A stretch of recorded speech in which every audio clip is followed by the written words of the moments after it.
Welcome back to the Your Town podcast. It's the first of the month. Wake up, wake up, wake up. Woohoo, woohoo. It's the first of the month. You don't know that song? It's a classic. Oh, I thought you jumped right in with it, but you did with the woohoo, woohoo, woohoo. Bone Thugs and Harmony? I don't know what just happened. Okay. I don't know. Well, at least at the time of the recording, it's not actually April 1st, so you're not getting pranked or anything. Man, I'm not a big fan of the whole April Fool's Day, so hopefully you're not a fool on April Fool's in doing this. You don't love the pranks either, right? The kids love it. We're not going to prank each other, though, right? We're good? We're good. Okay. Will I prank the kids? Probably. We'll have to follow up next week on this.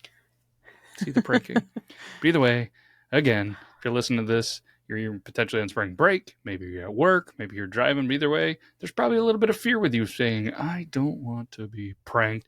We're not going to play any pranks on you, but we are going to tell a little bit of a weird, bizarre story, like always. And I believe this potentially is even a new state.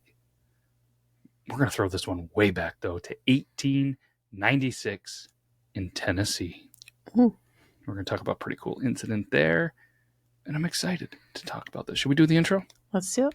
All right. What do you think? You think it's actually going to work? If it doesn't, it'll be an April Fool's prank. Well, what happened to all the other ones? Pranked ya. Pranked ya. We were just leading up to this moment. Oh, see, we're that good. But also, if it works, it could also be pranked because they're all expecting it to not work. A double prank. Ooh. Interesting. There's so many that it could be, but okay. Are you ready for it? Ready. All right. How about right now?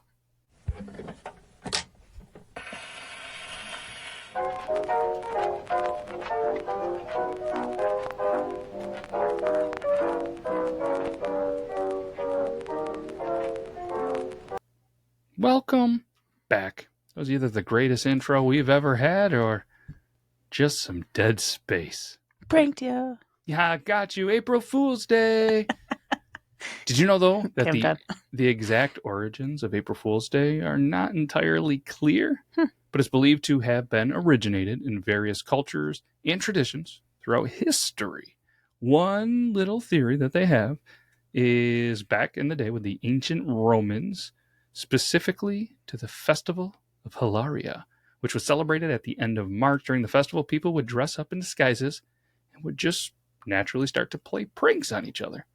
But another theory is April Fool's Day is linked to the change from the Julian calendar to the Gregorian calendar in the late 16th century. I can say Gregorian, but I can't say most last names. Nailed that. In many European... I'm impressed. Thank you. Thank you.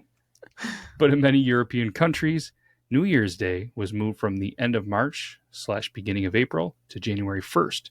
However, some people either refused to accept the new date or were unaware of the change and continued to celebrate New Year during the old date. These people became the target of jokes and pranks. But regardless of when it was actually started, April Fool's Days evolved into a day of lighthearted pranks. Again, light-hearted pranks and jokes in many parts of the world, with people playing tricks on each other and sharing laughter and fun. But sometimes these pranks lead to not so great stories and events, just like this one. Should we do the thing? Let's do it. April 1st, 1896. John Ahrens, a farmer from Nashville, Tennessee, decided to play a prank on his newlywed wife, Mary. Do you think she had a little lamb? Maybe. Was the fleece as white as snow? Farming was big back then. It was pretty big. I wonder if Nashville, they're big sheep farmers. Either way, little did John know that this prank was going to have very devastating consequences. Again, this story is in 1896. A lot of the details and stuff like that is a little bit discreet. So this is, I don't even know if this is the right word, but this is going to be a little bit of a shorter episode. This is not a prank when you see it, but it's hard to dig up some stuff in 1896 on April Fool's Day. So there's John. He dresses up in tattered clothes and adorned a ghostly white mask, transforming himself into a figure that would strike fear into anyone's heart. He then approaches his own house, knocks on the door, and then pretends to be a homeless stranger, asks if he can come in, he needs some help, is there any food? But when the wife opens the door, she sees this just terrible sight, this homeless man, this white mask, and she passes out. She faints. John, obviously, is thinking this is a prank, and I just could picture the scene. She's passed out. He takes off the mask, just like, hey, this is all good fun. But she's not, she doesn't wake up. He tries to revive her, but it's too late. He cannot revive his wife. She never regains consciousness. They rush her to a hospital as fast as you can rush somebody in 1896, but unfortunately is pronounced dead at the hospital. And the doctors actually said that the fear induced by the prank resulted in the death. That's sad. Isn't it terrible? And obviously the community is absolutely just stunned by the news. John absolutely devastated by the unintended consequences of his April Fool's Day joke. It was just meant to be a playful gesture, but it turned into a life-altering tragedy, leaving John to grapple with the guilt and sorrows of his actions. Mm-hmm. Could you imagine? Just a little innocent prank. Ends up, newlywed wife is gone. And I have to imagine, well, I know the technology wasn't as great in 1896, but it makes you wonder if something like that was to happen today, if the diagnosis was different, maybe she had an underlying condition and this just triggered something. Either way, it's absolutely terrible. The story. Well, I'm definitely not pranking you now. Thank you. And after I'm this, definitely not going to prank you as well. Not in that manner, anyways. Not going to dress up like a homeless person and wear a white mask. Nope. No, we're not going to do that. This story obviously serves as a haunting reminder of the power of pranks and the importance of considering the potential consequences of our actions. What may seem like a harmless, fun little prank can turn into a nightmare, forever altering the lives of those involved. Man. So again, as we kind of reflect on the tragic event, let us just remember, today is April Fool's Day. And every day, you should just kind of open your day with some empathy, kindness, and thoughtful consideration for feelings of others. Or don't. You don't have to listen to us. We're not the boss of you. We're just be careful with those pranks. Mm-hmm. It's just unbelievable. Yeah. You're like, yeah, it is. It is. Mm-hmm. But that also reminds me, there's another little article. It's short and sweet. I think we have a little bit of time that happened in 2015. You want to hear about it? Sure. There's a graduate student at the Shanghai Medical College of Fudan University was executed by the state for murder. They actually poisoned the roommate with a chemical called, we should have skipped the story, N-nitrosodimethylamine. Nailed it. Spiked the victim's drink with it in NDMA on April 1st, 2013.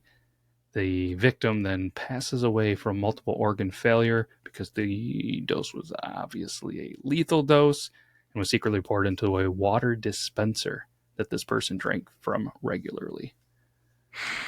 It was just another case of an April Fool's Day stunt just gone wild. But he claimed that that he had caught word that him and his pals were planning a series of April 1st pranks, but he wanted to get to them before they got to him. He only meant to dispense enough to make his stomach upset, and it just got away from him. But prosecutors, they claim that the act was deliberate, and the judge and the jury agree. Stupid. Just stupid. Sure is. Got time for one last one. All right. Kaufman, Texas. Okay. 1886. Okay. All right. And this is from Crime and Investigation. Is it 1886? 1886. Okay. There's a local joker, Tom Rogers, thought it would be a good time to get one over on the local doctor. So, turns out Tom Rogers was wrong. Shouldn't have done this to the doctor. It's not hugely funny, but Rogers' big April Fool's gag was to send the town's MD, Dr. Mosley, out on a ghost job. Left a message with the doctor to attend an emergency call 3 miles out of town. Roger sat back and waited for the hilarity to ensue, but it never came. What came instead was a brutal knife attack. The doctor was enraged by the waste of his time and clearly was not a fan of practical jokes. The doctor returned from his wasted trip angry, very, very angry, and he ignored his Hippocratic oath to do no harm. Dr. Mosley repeatedly stabbed Rogers in the face, head, and neck until he was dead. Wow. Yeah. That's Took a turn. Tough one. Oh, Dr. Mosley was not one to be messed with.